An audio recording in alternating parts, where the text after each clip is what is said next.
नमस्कार दोस्तों, think ice में आपका बहुत बहुत स्वागत।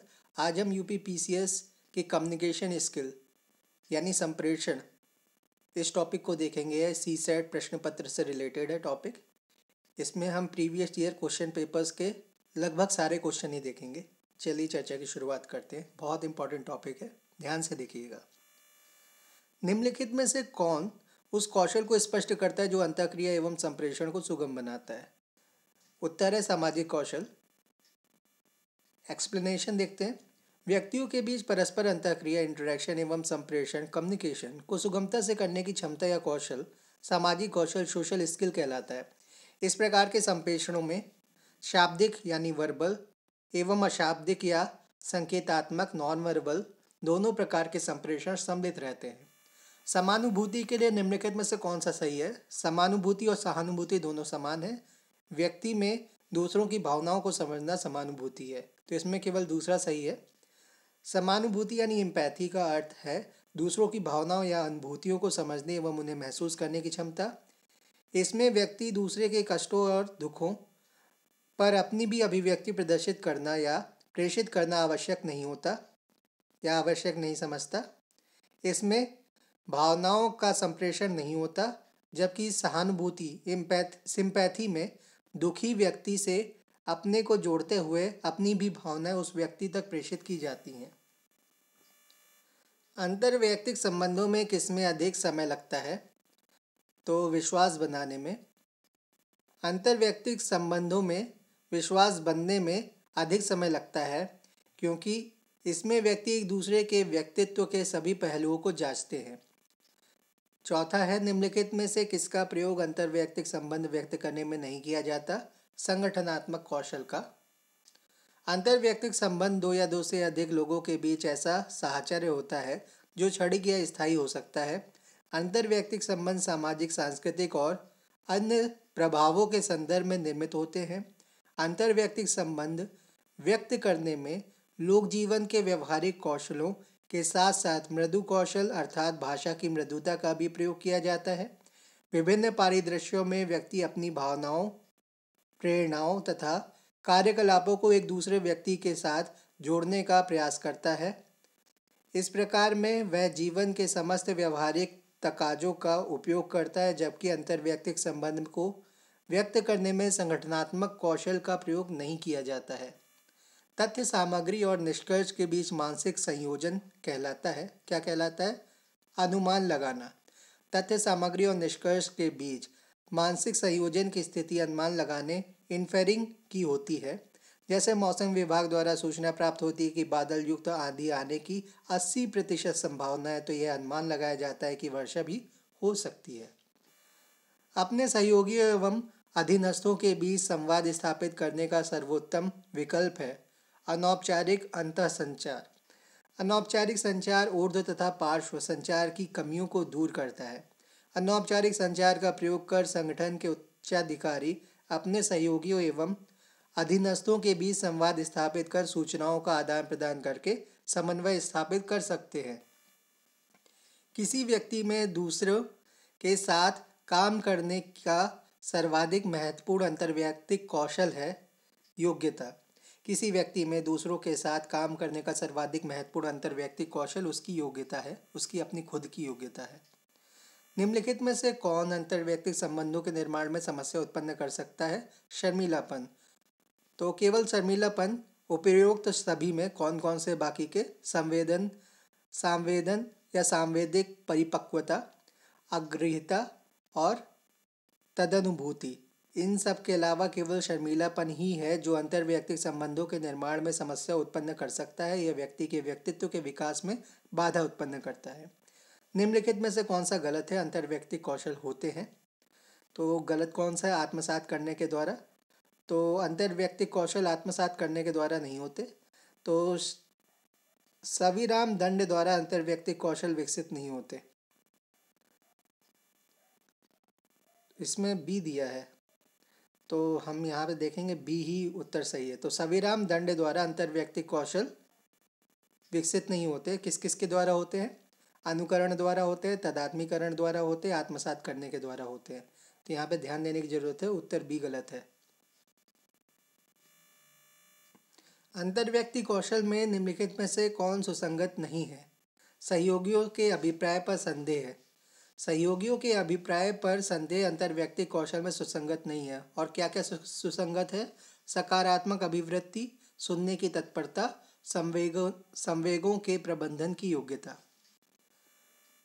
संबंधों की संरचना संबंधित है अभिप्रेरणा से। संबंधों की संरचना अभिप्रेरणा से संबंधित है। अंतर्व्यक्ति कौशल के लिए आवश्यक है कि व्यक्ति किसी भी भाषा में प्रभावशाली ढंग से संप्रेषण यानी कम्युनिकेशन कर सके। अंतर्व्यक्ति कौशल के लिए आवश्यक है कि व्यक्ति किसी भी भाषा में प्रभावशाली ढंग से संप्रेषण कर सके। निम्नलिखित कथनों पर विचार कीजिए। कथन ए, अंतर्व्यक्तिक व्यवहार अधिकांशतः आंतरिक आवश्यकताओं द्वारा प्रेषित होते हैं। कारण आर, लोग एक दूसरे से भी व्यवहार आगे बढ़ाते हैं। तो इसमें कथन ए और कारण आर दोनों ही सही है और आर ए का सही स्पष्टीकरण करता है। संशोधित उत्तर पत्रक में भी इस विचारात्मक प्रश्न के उत्तर में कोई बदलाव नहीं किया गया था। तो जो संशोधन आया था उसमें भी कोई बदलाव नहीं हुआ, अतः आयोग के उत्तर के अनुरूप यही व्याख्या प्रस्तुत है। अच्छे श्रोता बनने के लिए दो कौशल संबंधित हैं वे कौन से हैं? ध्यान देना और प्रतिपुष्टि करना। अच्छा श्रोता बनने के लिए धैर्य और पूरी तरीके से ध्यान देना आवश्यक है। इसके अलावा एक प्रभावी श्रोता के लिए निष्कर्ष पर पहुंचना और प्रतिपुष्टि करना प्रदान करना भी आवश्यक है। लोक सेवा आयोग उत्तर प्रदेश ने प्रारंभिक एवं संशोधित दोनों ही उत्तर पत्रकों में इसका विकल्प सी दिया है, यानी ध्यान देना और दिए गए संदेश के प्रति उपयुक्त सूचकों से अनुक्रिया देना। तो इस वाले प्रश्न पर ध्यान दीजिएगा कि इसका उत्तर सी है, ध्यान देना तथा दिए गए संदेश के प्रति उपयुक्त सूचकों से अनुक्रिया करना। और इसके अनुसार जो पीडीएफ उसके अनुसार अच्छा श्रोता बनने के लिए धैर्य और पूरी तरीके से ध्यान देना आवश्यक है। इसके अलावा एक प्रभावी श्रोता के लिए निष्कर्ष पर पहुंचना और प्रतिपुष्टि प्रदान करना भी आवश्यक है। एक सक्रिय श्रोता द्वारा एक तकनीक जिसे प्रयोग में लाया जा सकता है वह है, क्या है वो तकनीक? वक्ता के शब्दों को अन्य शब्दों में व्यक्त करना। एक सक्रिय श्रोता द्वारा अपनी श्रवण क्षमता में सुधार के लिए वक्ता के शब्दों को अन्य शब्दों में व्यक्त करने, श्रवण हेतु तैयार होने, अवरोधकों को कम करने, मुख्य बिंदुओं के स्पष्टीकरण हेतु प्रश्न पूछने, निर्णय लेने से बचने आदि तकनीकों का प्रयोग किया जा सकता है। क्या क्या, इसको फिर से देखिएगा। एक सक्रिय श्रोता है, उसके द्वारा अपनी श्रवण क्षमता, सुनने की जो क्षमता है उसमें सुधार के लिए वक्ता यानी जो बोल रहा है उसके शब्दों को अन्य शब्दों में व्यक्त करना, कि अपने शब्दों में व्यक्त कर रहे हैं आप। श्रवण हेतु तैयार होने, अवरोधकों को कम करने, मुख्य बिंदुओं के स्पष्टीकरण हेतु प्रश्न पूछना। तो वो प्रश्न पूछेगा कि भाई मुझे सही से समझ में आ रहा है कि इन अवरोधकों को कम करना है उसे, कि बहुत सारी नॉइसेज हो सकती है, आसपास शोर हो सकता है, तो उसको कम करने के लिए वो स्पष्टीकरण मांग सकता है। मुख्य बिंदुओं के स्पष्टीकरण हेतु वो प्रश्न पूछ सकता है। निर्णय लेने से बचने आदि तकनीकों का प्रयोग किया जा सकता है। संदेश होता है एक सुस्पष्ट संकेत जो कोलाहल स्तर से ऊपर हो। तो कोलाहल स्तर से ऊपर एक सुस्पष्ट संकेत ही संदेश है। अंतर्वैयक्तिक संप्रेषण में नीति शास्त्र विचारने योग्य है। अंतर्वैयक्तिक संप्रेषण में नीति शास्त्र यानी एथिक्स विचारने योग्य है, क्योंकि ये संबंधों को बढ़ावा देकर संरक्षित करने में सहायक होता है। नीति शास्त्र संप्रेषण के दौरान विचारों व मूल्यों को समझने में सहायता करता है। प्रभावी श्रवण समावेश करता है। अपने संदेश की समझ की पुष्टिकरण को। प्रभावी श्रवण इफेक्टिव लिसनिंग में यह शामिल है कि अपने द्वारा संदेश की समझ का पुष्टिकरण, कहे हुए संदेश को सरल ढंग से व्यक्त करके दिया जाए। आयोग ने प्रारंभ में इस प्रश्न का उत्तर डी दिया था, किंतु संशोधित उत्तर कुंजी में प्रश्न को निरस्त कर दिया था। निम्नलिखित में से कौन सा कौशल किसी के साथ निकट मित्रता को बनाए रखने में सहायक होता है? तो इसमें स्वैच्छिक रूप से आवश्यकता पड़ने पर सहायता करना। उपर्युक्त विकल्पों में सबसे उपयुक्त विकल्प बी होगा, क्योंकि स्वैच्छिक रूप से आवश्यकता पड़ने पर सहायता करना किसी के साथ निकट मित्रता को बनाए रखने में सहायक होता है। निम्नलिखित में से कौन एक अंतर्वैयक्तिक संबंधों के निर्माण में समस्या उत्पन्न कर सकता है? शर्मीलापन। तो बाकी कौन कौन से विकल्प हैं? सामवेगिक परिपक्वता, दृढ़ता, परखता और तदनुभूति। तो उपर्युक्त विकल्पों में से केवल शर्मीलापन अंतर्वैयक्तिक संबंधों के निर्माण में समस्या उत्पन्न कर सकता है। यह व्यक्ति के व्यक्तित्व के विकास में बाधा उत्पन्न करता है। जब व्यक्ति यह अनुभव करते हैं कि उनके व्यवहार को प्रतिबंधित किया जा रहा है तो वे एक प्रकार से प्रतिक्रिया करते हैं, जिसे कहा जा सकता है मनोवैज्ञानिक प्रतिघात। जब व्यक्ति यह अनुभव करता है कि उसके व्यवहार को प्रतिबंधित किया जा रहा है या उसके लिए विकल्पों को सीमित किया जा रहा है तो इस प्रकार की स्थिति में उसके द्वारा प्रतिक्रिया को मनोवैज्ञानिक प्रतिघात कहा जाता है। अंतर्वैयक्तिक संप्रेषण के निम्नलिखित प्रतिमानों में से किसमें समानता संबंध संप्रेषित होता है, परंतु प्रत्येक व्यक्ति के पास भिन्न क्षेत्रों पर प्राधिकार भी होता है? संतुलित विभाजन प्रतिमान। अंतर्वैयक्तिक संचार का सरोकार कर्मचारियों के बीच के संबंधों से होता है, इसलिए इसे जन संबंधों के नाम से जाना जाता है। व्यक्तियों के पास भिन्न क्षेत्रों पर प्राधिकार होता है। यह प्राधिकार समानता संबंध संपोषित होता है। यह संतुलन विभाजन प्रतिमान होता है। वरिष्ठ कनिष्ठ संबंध में व्यक्तिक या गैर व्यक्तिक सूचना का प्रकटन कहलाता है अनौपचारिकता। वरिष्ठ कनिष्ठ संबंध में व्यक्तिक या गैर व्यक्तिक सूचना का प्रकटन अनौपचारिक संचार यानी ग्रेप वाइन कहलाता है, जबकि आयोग ने इसका उत्तर खुलापन को माना है। अनौपचारिक संचार कभी समाप्त नहीं होता। अगर हम इसे एक जगह दबाएंगे यह दूसरी जगह पैदा हो जाएगा। अगर हम इसका एक स्रोत इससे काट दें तो यह दूसरे स्रोत पर चला जाता है। तो इसमें हम दो उत्तर को देख सकते हैं, एक तो है अनौपचारिक, दूसरा है खुलापन। निम्नलिखित में से कौन सा एक अच्छी अनुशासन प्रणाली का सिद्धांत या अवयव नहीं है? अनुशासनात्मक कार्रवाई के बारे में बता देना। अनुशासनात्मक कार्रवाई के बारे में सूचित करना या बताना यह एक अच्छी अनुशासन प्रणाली का सिद्धांत या अवयव नहीं है। हमारे जीवन में खेल का क्यों महत्व है? क्योंकि इससे नियम पालन में सहायता मिलती है। जीवन में खेलों का महत्व इसलिए क्योंकि इससे नियम पालन में सहायता मिलती है। निम्नलिखित में से कौन सा एक शब्द व्यक्तित्व गुण का संकेतक है? कौन सा शब्द व्यक्तित्व गुण का संकेतक है? प्रभावशाली। प्रभावशाली शब्द व्यक्तित्व गुण का संकेतक है। निम्नलिखित कथनों पर विचार कीजिए। कथन और कारण। कथन है अंतर्वैयक्तिक भूमिकाएं व्यक्ति के उन व्यवहारों से संबंधित होती है जो अंतर्वैयक्तिक संबंधों पर केंद्रित रहते हैं। कारण आर ऐसी भूमिकाएं अधिकार और संस्थिति से प्रत्यक्षता जुड़ी होती है। ऐसी भूमिकाएं अधिकार और संस्थिति से प्रत्यक्षता जुड़ी होती हैं। उत्तर देख लेते हैं। मिंड्सबर्ग के अनुसार अंतर्वैयक्तिक भूमिकाएं व्यक्ति की उन व्यवहारों से संबंधित होती है जो अंतर्वैयक्तिक संबंधों पर केंद्रित रहते हैं। ये भूमिकाएं व्यक्तियों को शामिल करती हैं तथा इनमें औपचारिक और सांकेतिक कर्तव्य भी सम्मिलित होते हैं। साथ ही ये भूमिकाएं अधिकार यानी अथॉरिटी और संस्थिति यानी स्टेटस से प्रत्यक्षता जुड़ी होती है और उत्पन्न होती हैं। अतः कथन और कारण दोनों ही सही है और कारण कथन का सही स्पष्टीकरण करता है। निम्नलिखित में से कौन सी अंतर्वैयक्तिक भूमिका नहीं है? मालिक यानी बॉस अंतर्वैयक्तिक भूमिका नहीं है। कौन कौन सी है अंतर्वैयक्तिक भूमिका? नाम मात्र का अध्यक्ष, नेता और संपर्क। नाम मात्र का अध्यक्ष जिसको हम फिगर हेड कहते हैं, नेता यानी लीडर और संपर्क यानी लिएजन। भूमिका 3 अंतर्वैयक्तिक भूमिकाएं हैं, जबकि मालिक बॉस अंतर्वैयक्तिक भूमिका नहीं है। निम्नलिखित में से कौन तदनुभूति परक श्रवण की विशेषता नहीं है? तो मूल्यांकन परक होना यह विशेषता नहीं है। और कौन कौन सी विशेषताएं हैं? वक्ता की स्थिति में स्वयं को रखना है, देह भाषा का प्रेक्षण करना है, बॉडी लैंग्वेज, और संप्रेषण की विषय वस्तु एवं भावनाओं दोनों पर ध्यान केंद्रित करना।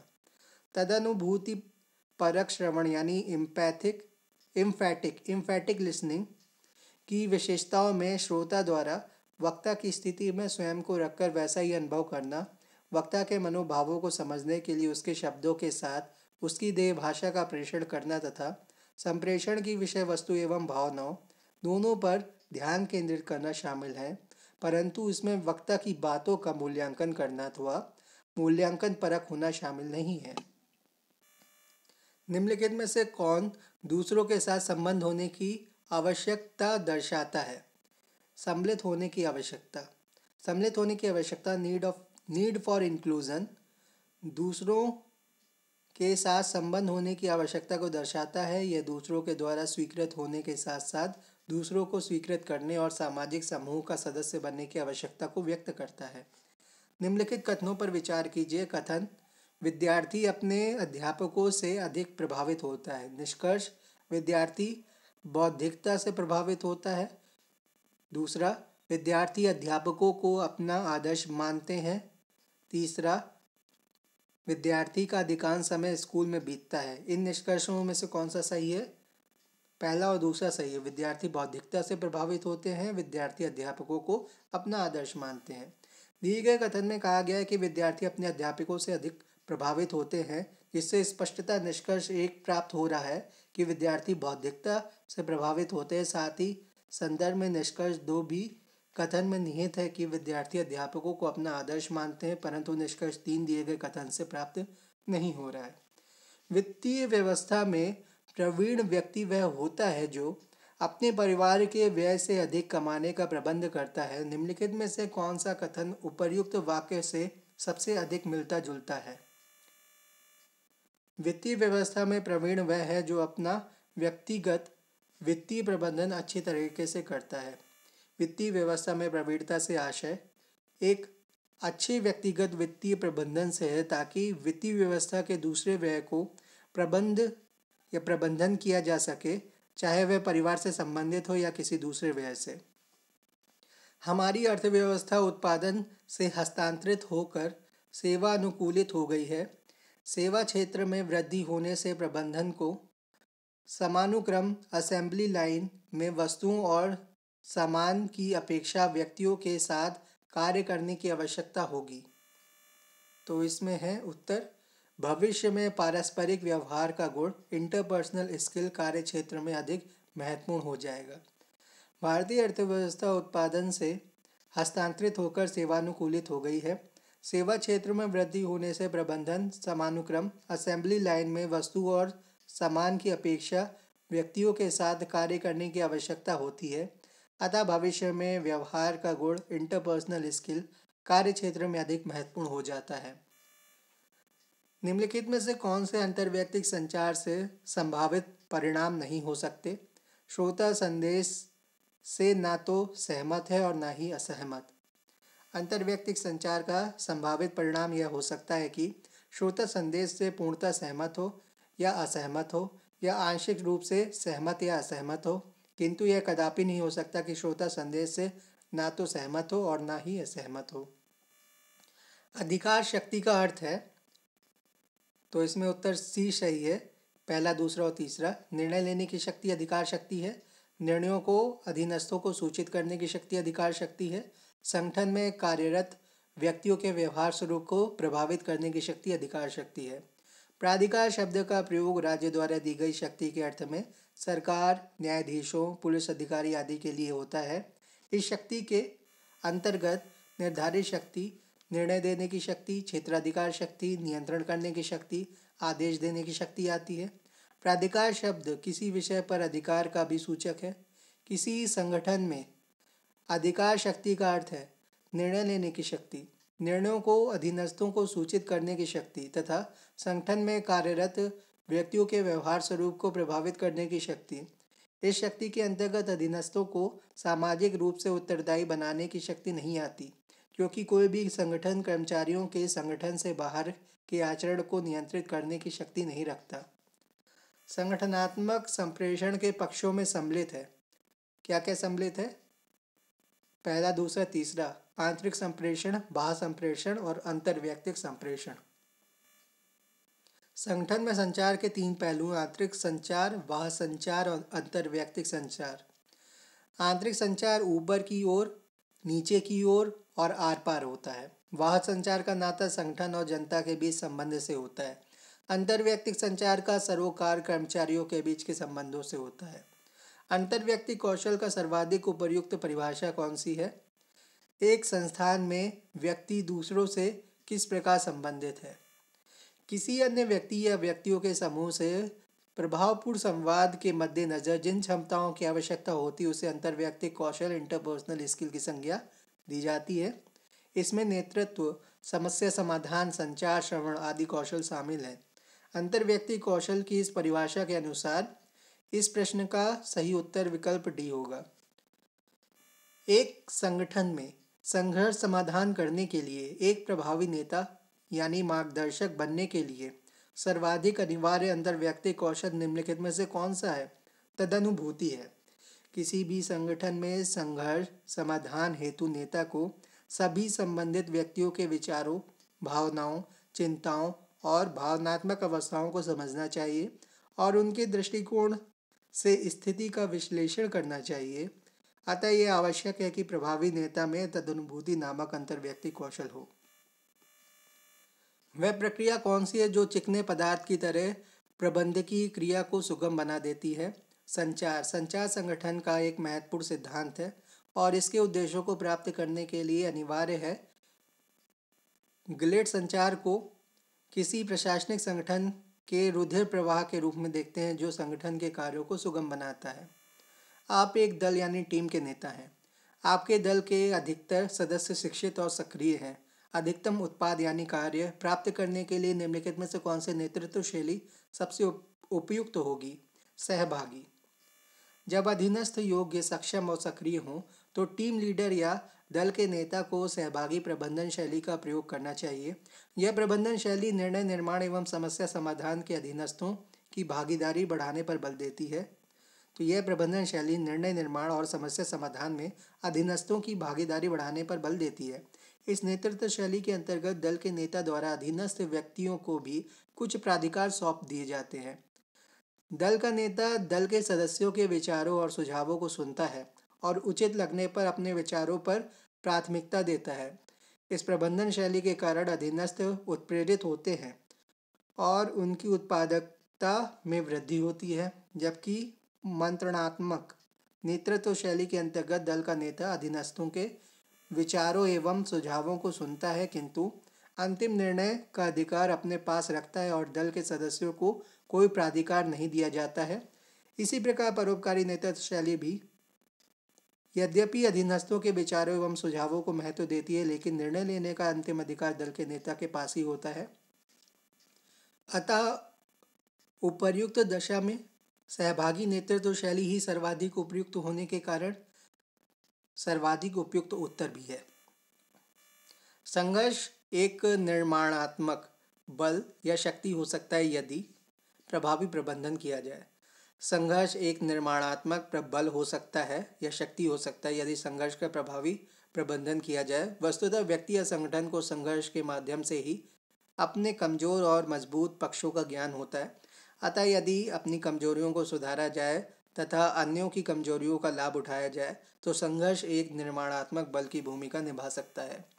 एक अधिकारी अन्य व्यक्तियों की भावनाओं को ईमानदारी पूर्वक, सहानुभूति और संवेदना से व्यवहार करता है। वह दूसरे व्यक्तियों के प्रभावकारी प्रतिक्रियाओं और अनुक्रियाओं का भी मूल्यांकन करता है तथा उसके लिए समस्याएं उत्पन्न करने वाले व्यक्तियों का मजबूती से मुकाबला करता है। यह व्यवहार दर्शाता है उसकी कौन सी शैली को? संवेगात्मक बुद्धि को। संवेगात्मक बुद्धि, इमोशनल इंटेलिजेंस, अपनी और दूसरों की भावनाओं की पहचान एवं प्रबंधन करने से संबंधित है। इसके अंतर्गत सामान्यतः 3 कौशल सम्मिलित किए जाते हैं। स्वयं, अपनी एवं अन्य की भावनाओं की पहचान एवं उनके प्रति जागरूकता, इन भावनाओं का चिंतन एवं समस्या समाधान के क्षेत्र में प्रयोग, अपनी एवं दूसरों की भावनाओं के प्रबंधन की क्षमता।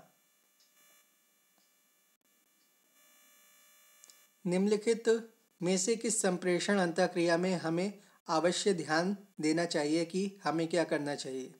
नियामक नियम।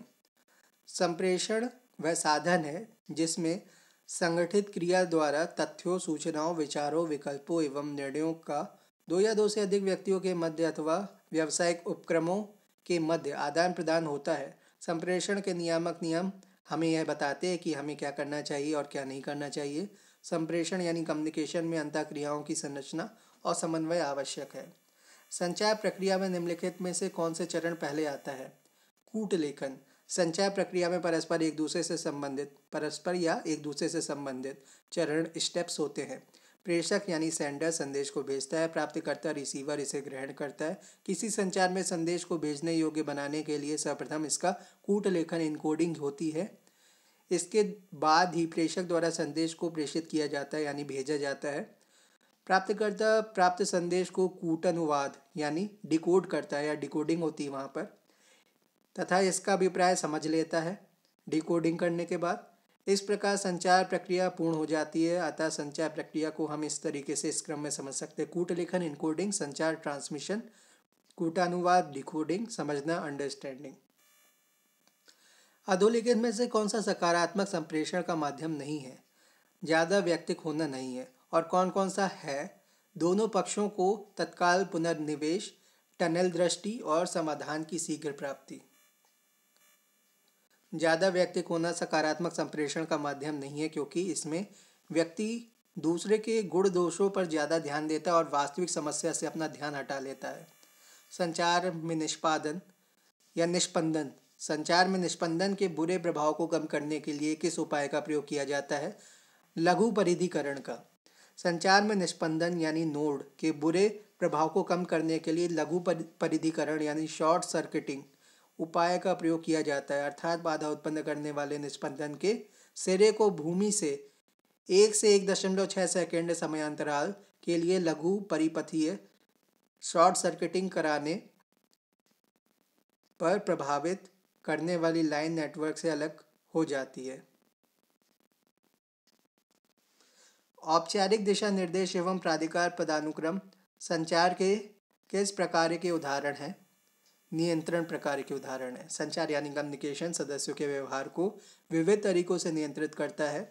संगठनों में कुछ औपचारिक दिशा निर्देश एवं प्राधिकार पदानुक्रम होते हैं जिन्हें कर्मियों यानी एम्प्लॉइज को पालन करना होता है। उदाहरण के तौर पर किसी कर्मी को नौकरी से संबंधित कोई तकलीफ या परेशानी प्रेषित करती है या करनी है तो उसे बने हुए दिशा निर्देशों के अनुरूप चलते हुए सर्वप्रथम अपने निकटतम उच्च अधिकारी को अपनी बात लिखित या मौखिक रूप से कहनी पड़ेगी। इस प्रकार कंपनी के नियमों और नीतियों का अनुसरण संचार का नियंत्रित करने वाला रूप है। मौखिक संप्रेषण में सबसे महत्वपूर्ण बाधा कौन सी है? खराब श्रवण।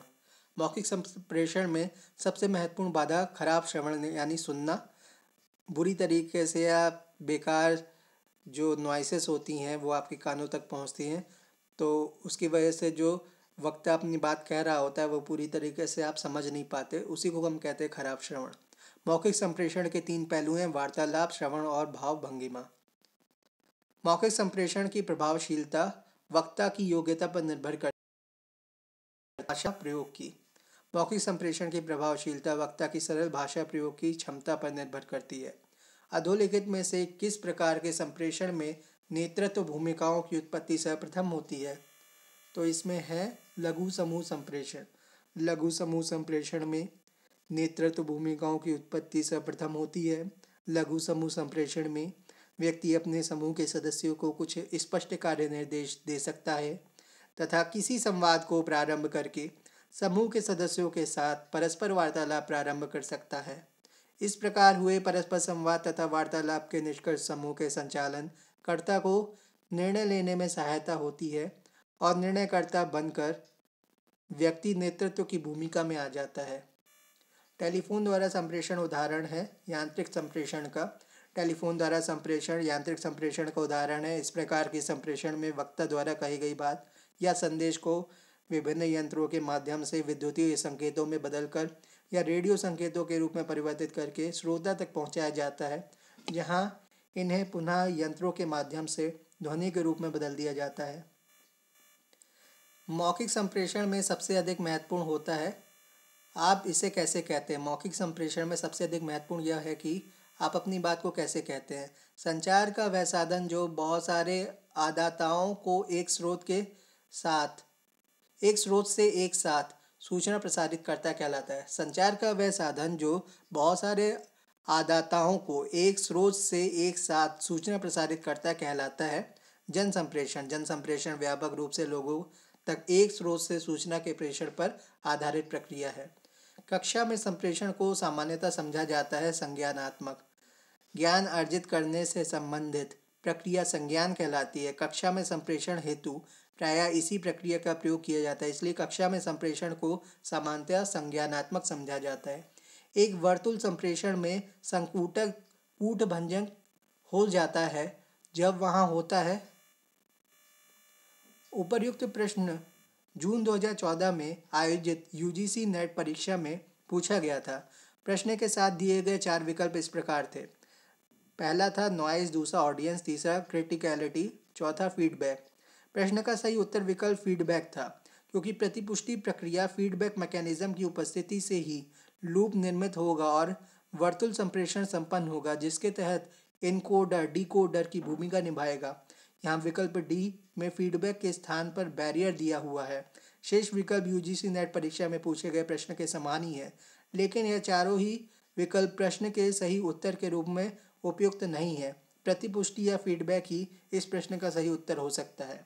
नृत्य यानी डांस अत्यंत परिष्कृत और कलात्मक स्वरूप है अशाब्दिक संप्रेषण का।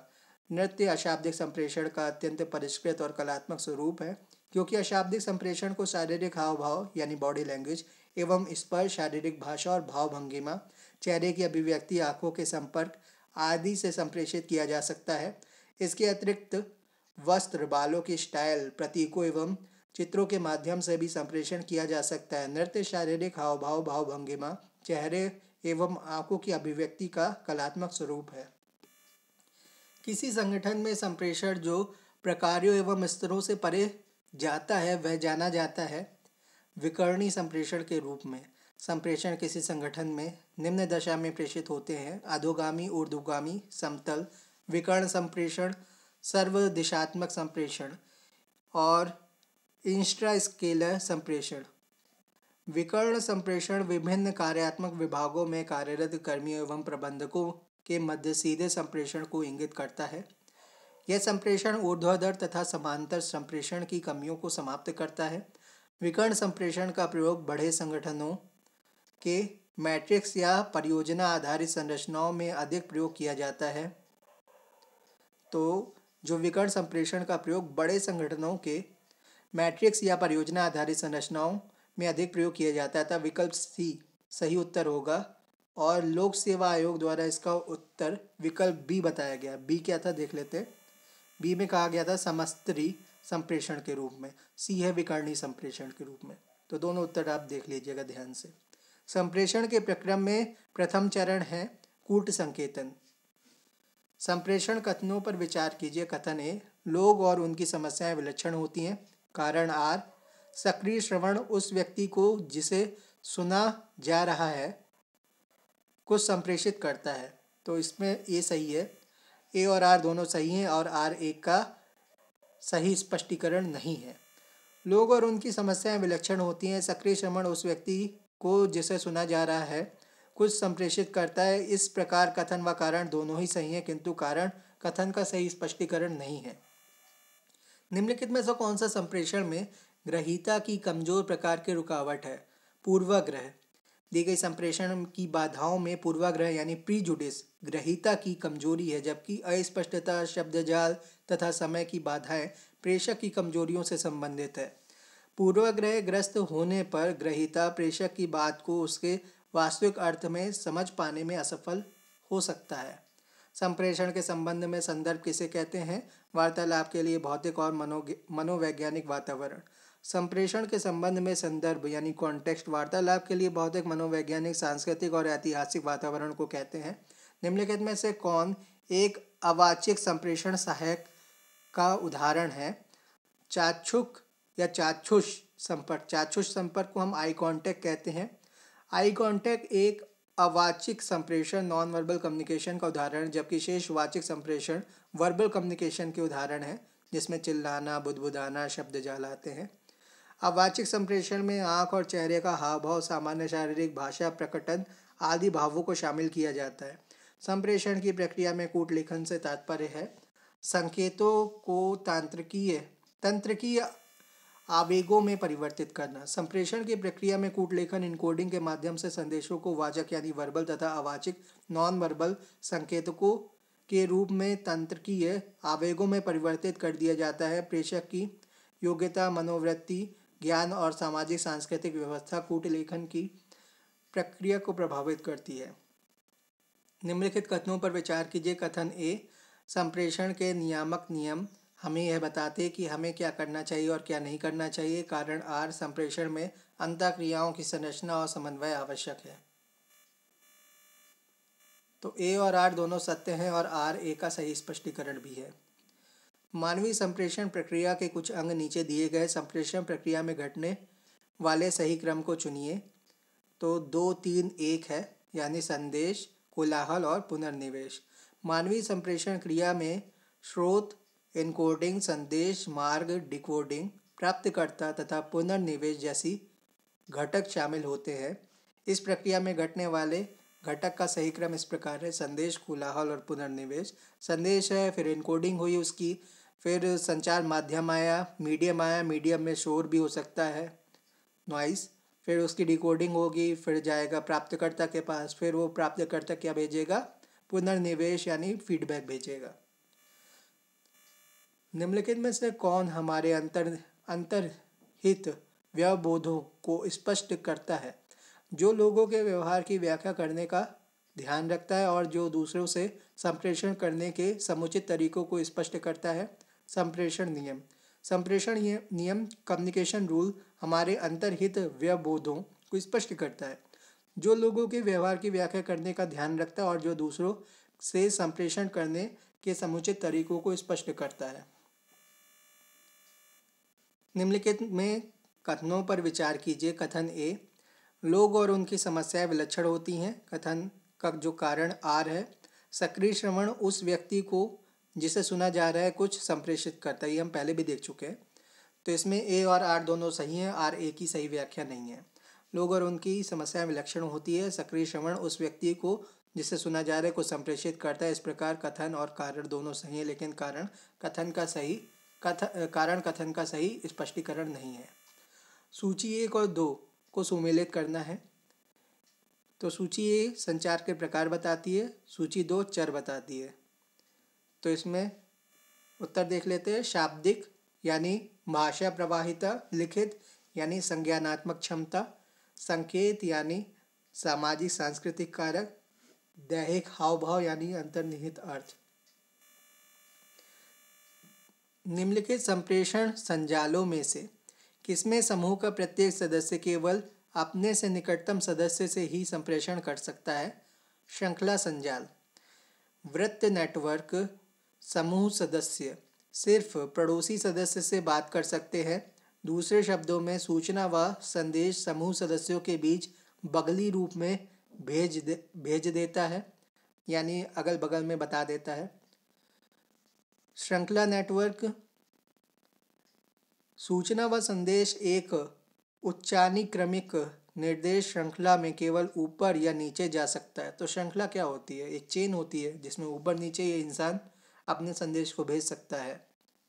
वृत्त में क्या होता है? एक सर्किल होता है जिसमें अब अगल बगल लोग बैठे होते हैं, तो अगल बगल ही लोग अपनी बातों को कह सकते हैं। सितारा या चक्र संजाल, इसमें स्टार की बात कर रहे हैं, तो एक केंद्र होगा, उससे कई सारी भुजाएं निकली होती तब स्टार बनता है। सूचना व संदेश एक नेता यानी केंद्रित बिंदु के माध्यम से समूह सदस्यों के बीच प्रवाहित होता है। और सभी मार्ग नेटवर्क यानी कोई भी किसी को भी संदेश दे सकता है। किसी समूह के अन्य सदस्य एक दूसरे से सक्रिय तौर से मुक्त रूप से बात कर सकते हैं। औपचारिक संचार का सबसे विकेंद्रीकृत प्रकार है, जैसे सोशल मीडिया हो गया। तो आपने अपनी बात किसी से भी करनी है तो आप या तो कैसे कर सकते हैं? स्टार रूप में कर सकते हैं, जिसको हम सितारा या चक्र संजाल कहते हैं, कि आपने अपनी बात पब्लिक में शेयर कर दी।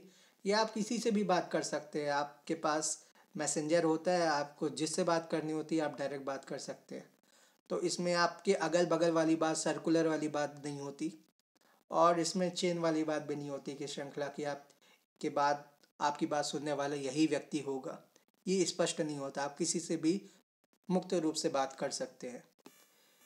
किसी संगठन में संप्रेषण जो प्रकारों एवं स्तरों से परे जाता है वह है विकर्ण संप्रेषण।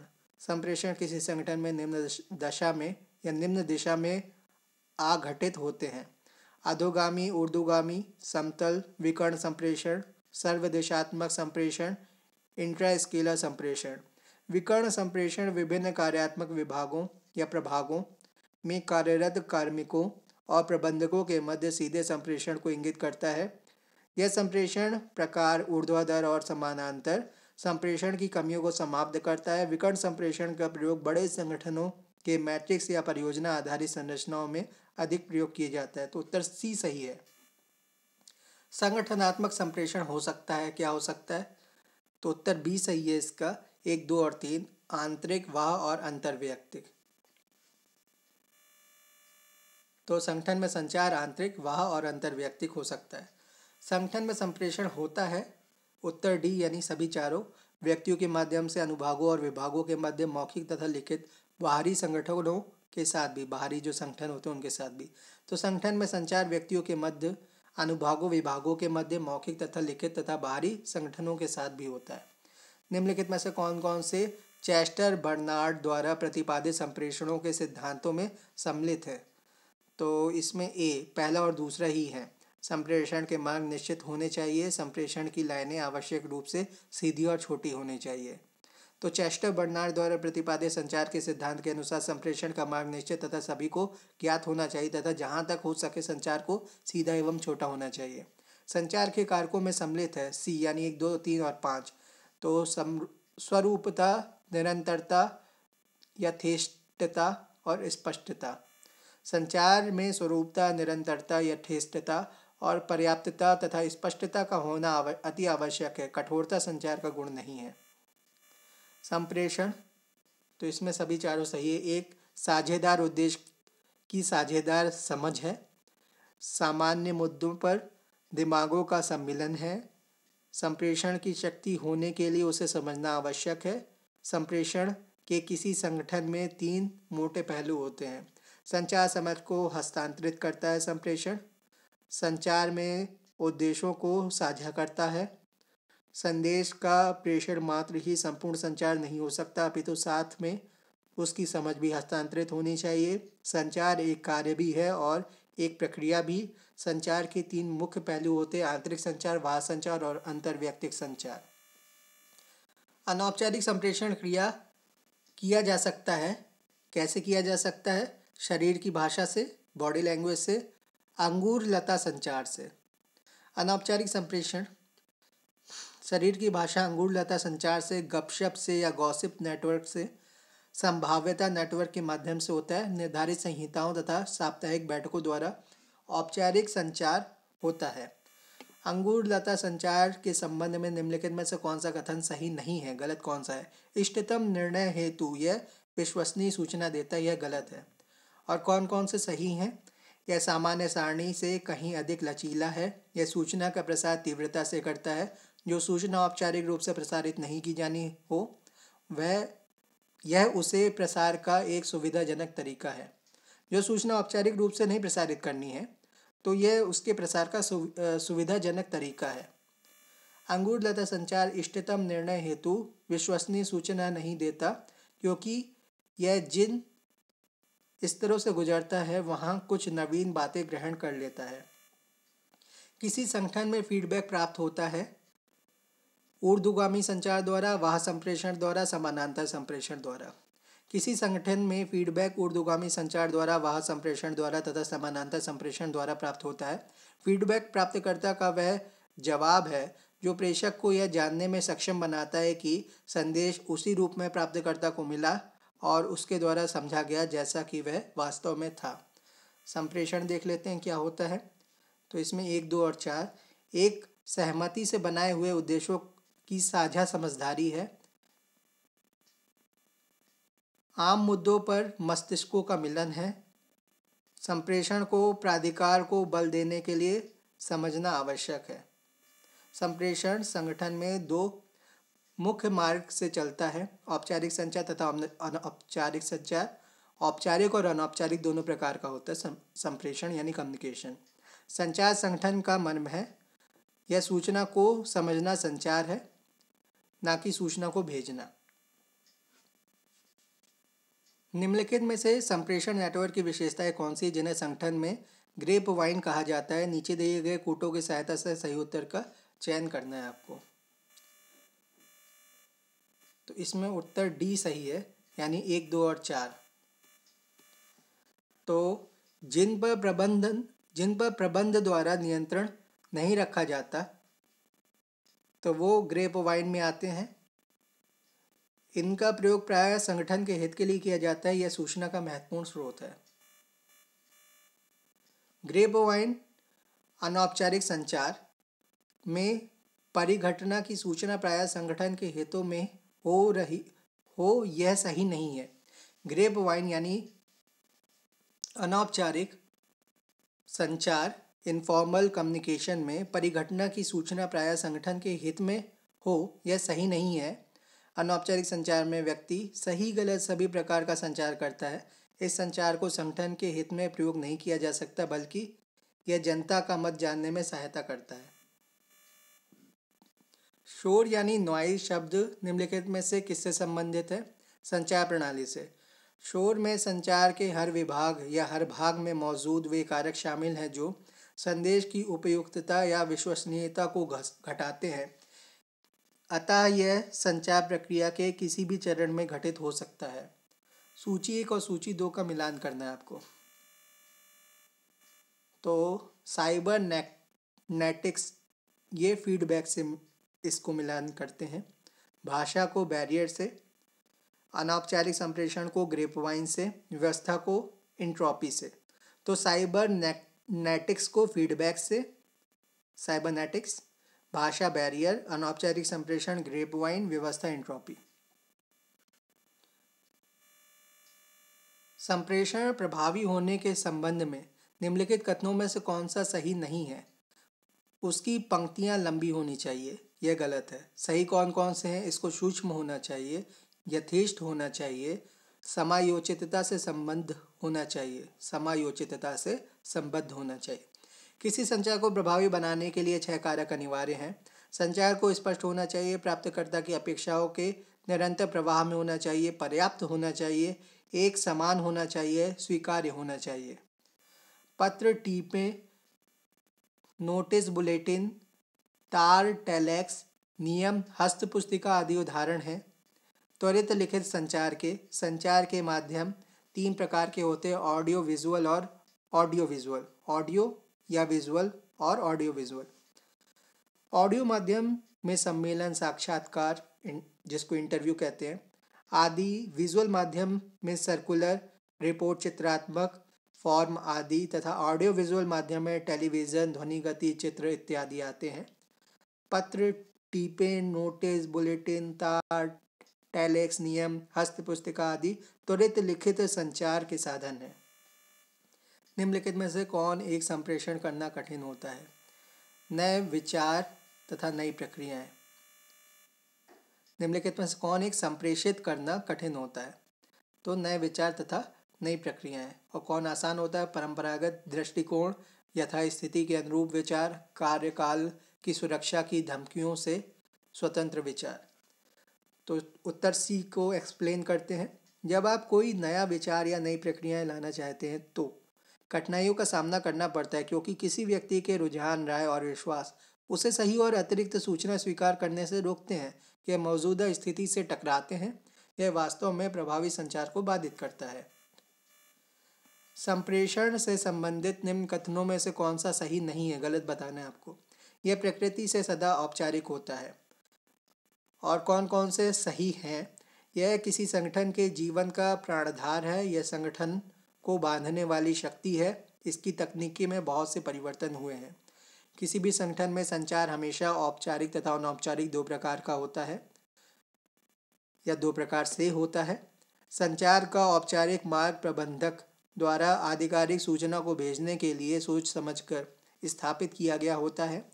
दूसरी ओर संचार का अनौपचारिक मार्ग एक अनाधिकारिक मार्ग है और कार्य स्थान पर सामाजिक शक्तियों के काम करने का परिणाम होता है। इसे ग्रेप वाइन के नाम से भी जाना जाता है और वह औपचारिक संचार को संपूर्ण बनाता है।